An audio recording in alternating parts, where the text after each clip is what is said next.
प्रिय छात्रों नमस्कार। प्रश्नावली 3.5 में प्रश्न क्रमांक 4 की दूसरी समस्या अब हम लोग हल करेंगे। इसमें दिया गया है एक भिन्न 1/3 हो जाती है जब उसके अंश में 1 घटाया जाता है और वह 1/4 हो जाती है जब हर में 8 जोड़ दिया जाता है। तो यहाँ पर हमें भिन्न ज्ञात करना है। तो भिन्न ज्ञात करने के लिए हमें सबसे पहले भिन्न को समझना होगा। तो आइए हम रफ का इस्तेमाल कर लेते हैं। हम लोग जानते हैं कि भिन्न ऐसी संख्या होती है जो अंश बटे हर के रूप में लिखी होती है या p/q के रूप में लिखी होती है। जैसे 1/3, 5/2, ये सब क्या है? भिन्न है, यदि हम इसको सिंपल भाषा में समझते हैं। लेकिन हमें भिन्न ज्ञात करनी है और जब हमें पता ना हो कि भिन्न क्या है तो हम उसे x/y मान सकते हैं। x/y ये हमारी भिन्न हो जाएगी। फिर हम x व y के मान निकालेंगे तो हमें भिन्न का एक्चुअल जो वैल्यू है वो मिल जाएगी। तो x जो है वो अंश है और y जो है वो हर है। तो सबसे पहले तो हमें भिन्न ज्ञात करना है, तो हम इसके लिए लिखेंगे माना वह भिन्न x/y है। तो चलिए लिख लेते हैं। तो सबसे पहले हम यही लिख लेंगे, वह भिन्न x/y है। अब हम लोग लिखेंगे प्रश्नानुसार, क्योंकि हम प्रश्न पढ़ते जाएंगे और उसी हिसाब से सॉल्व करेंगे। प्रश्नानुसार इसमें हमें क्वेश्चन को पढ़ना है। एक भिन्न 1/3 हो जाती है जब उसके अंश में 1 घटाया जाता है। ये फर्स्ट शर्त है, इतनी यहाँ से लेके यहाँ तक ये पहली शर्त है।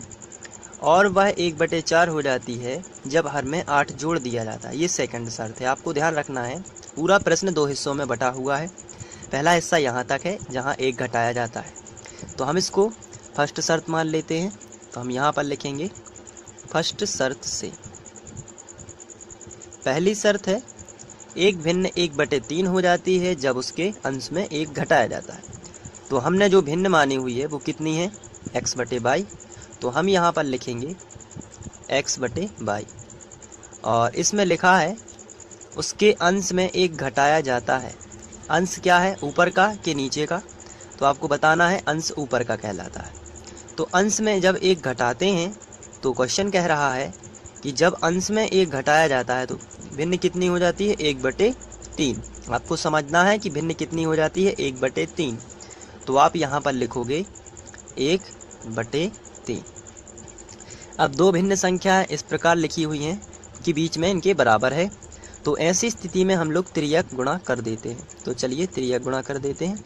तो आपको साइड में लिखना है त्रियक गुणा। इसी तरीके से आपको एग्ज़ाम में भी करके आना है ताकि आपके नंबर कम से कम कटें या बिल्कुल भी ना कटें। तो चलिए त्रियक गुणा कर लेते हैं। तो 3 का गुणा x में करेंगे, इसका गुणा इसमें होता है और इसका गुणा इसमें होता है। ये त्रियक गुणा करने का तरीका है। तो सबसे पहले 3 का x में होगा तो आएगा 3x, माइनस लगा है तो माइनस। 3 का गुणा 1 में कर देंगे तो 3 एकम 3 बराबर। y का गुणा 1 में होगा तो y ही आएगा। इसके बाद आपको x y एक तरफ कर लेना है और संख्या जो है उसको एक तरफ कर लेना है। तो 3x इसी तरफ है तो हम इसको ज्यों का त्यों लिखेंगे। लेकिन जो y है इस तरफ लिखा हुआ है बराबर के इस तरफ, लेकिन हमें इसका पक्षांतर इस तरफ करना है। तो ये जो प्लस का y है जब हम बराबर के इस तरफ लाएंगे तो ये माइनस का y हो जाएगा बराबर। संख्या इस तरफ लिखी है और संख्या को हम इस तरफ लाना चाहते हैं बराबर के इस तरफ। तो जो माइनस का 3 है ये प्लस का 3 हो जाएगा। अब हम इसे समीकरण 1 बना सकते हैं। इसके बाद हम लोग सेकंड शर्त लिखेंगे। तो यहाँ पर हम लिखेंगे सेकंड शर्त से। सेकंड शर्त हम क्वेश्चन को पढ़ेंगे और उसके बाद सॉल्व करेंगे। तो सेकंड शर्त में हमें दिया गया है और वह 1/4 हो जाएगी जब हर में 8 जोड़ दिया जाता है। तो इस बार आपको उसी भिन्न में यानी x/y में हर में 8 जोड़ देना है। तो चलिए हम हर में 8 जोड़ लेते हैं। तो सबसे पहले तो हमारी जो भिन्न है वो क्या है? x/y। तो हम यहाँ पर लिखेंगे x/y। लेकिन हर में हमें 8 जोड़ना है, इसलिए नीचे का कहलाता है हर। तो हर में हमने ये 8 जोड़ दिया।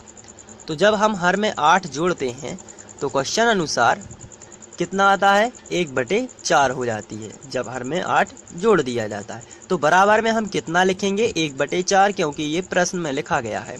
तो हम यहाँ पर आएंगे और बराबर में हम लिखेंगे 1/4। इसके बाद जब दो भिन्न संख्याएं बराबर में लिखी हूँ तो हम यहाँ पर फिर से एक बार तिर्यक गुणा करेंगे। तो हम यहाँ पर लिख देंगे तिर्यक गुणा। और तिर्यक गुणा करने का तरीका इसका इसमें और इसका इसमें। चलिए कर लेते हैं। सबसे पहले 4 का गुणा x में होगा तो आएगा 4x। इसके बाद y - 8 का गुणा 1 में आएगा तो y - 8 ही होगा। इसके बाद हम x y एक तरफ कर लेंगे और संख्या एक तरफ कर लेंगे। इसका मतलब ये है कि 4x इसी तरफ था, बराबर के इस तरफ y लिखा हुआ है। जब हम y का पक्षांतर इस तरफ करेंगे तो ये माइनस का y हो जाएगा, क्योंकि इसमें कोई भी चिन्ह नहीं लगा है तो ये पॉजिटिव यानी प्लस का माना जाता है। तो ये आएगा माइनस का y और बराबर में हमें मिलेगा 8। इसको हम समीकरण 2 बना सकते हैं। अब हम समीकरण 1 व 2 को विलोपन से सॉल्व करेंगे। तो हम यहाँ पर लिखेंगे समीकरण 1 व 2 से, समीकरण 1 व 2 से, और दोनों समीकरणों को लिख लेते हैं। तो ये दोनों समीकरणों को लिख लिया। इसके बाद हम यहाँ पर y के गुणांकों को समान करेंगे, लेकिन y के गुणांक पहले से ही समान है तो यहाँ पर हमें किसी भी संख्या में गुणा करने की ज़रूरत नहीं है। विलोपन विधि में हमें y के गुणांक समान मिल चुके हैं। अब आपको याद रखना है, समान संख्या में हम घटाते हैं जबकि असमान संख्या में हम जोड़ते हैं। यहाँ पर दोनों देखिए y का गुणांक जिसको हमें विलुप्त करना है उसके मान समान है, तो आप यहाँ पर लिखोगे घटाने पर। तो घटा देते हैं। तो इसके पहले घटाने के पहले हम यहाँ पर एक लाइन खींच लेते हैं और यहाँ पर हम माइनस लगा लेते हैं। अब हम नीचे वाले समीकरण के सभी पदों के चिन्ह बदलते हैं। ये घटाने का नियम ही होता है।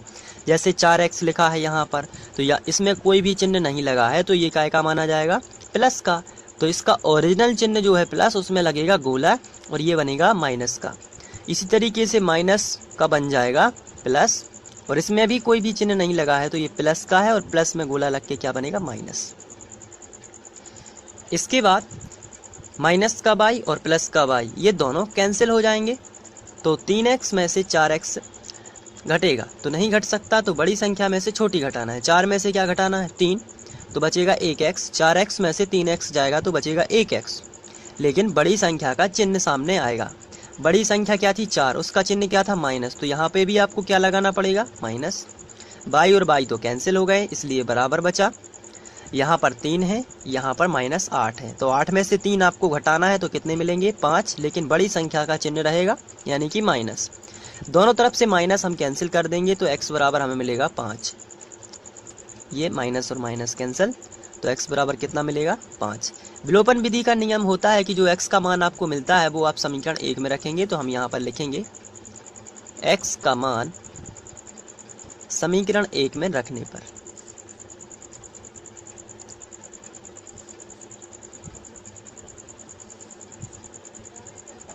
तो चलिए समीकरण 1 में रख देते हैं। हमारा समीकरण 1 है 3x - y बराबर 3। मैं आपको देखने के लिए यहाँ पर लिख देता हूँ 3x - y बराबर 3। ये हमारा समीकरण 1 था।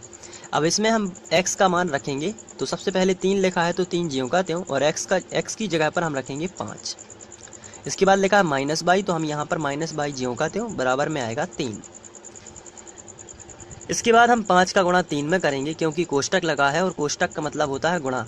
तो 5 दिया 15 -y बराबर 3। इसके बाद ये 15 है, ये प्लस का है और इसका पक्षांतर होगा इस तरफ, तो ये माइनस का हो जाएगा।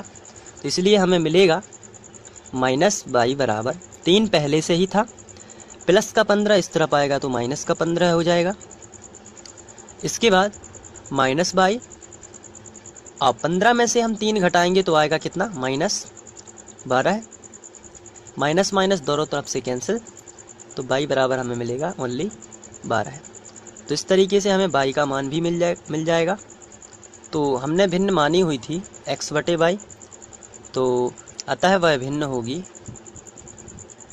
अतः वह भिन्न हमने मानी थी x/y। तो x/y जो है हम इसकी वैल्यू रखेंगे। x का मान कितना आया है 5 और y का मान कितना आया है 12, तो हमारी भिन्न क्या होगी 5/12। तो ये आपको बहुत ही ध्यान से कर लेना है और आप इसको नोट भी कर सकते हैं और एक एक स्टेप के बाद आप पुश करके उसे नोट भी कर सकते हैं। तो ये आपको ध्यान से कर लेना है। Thank you.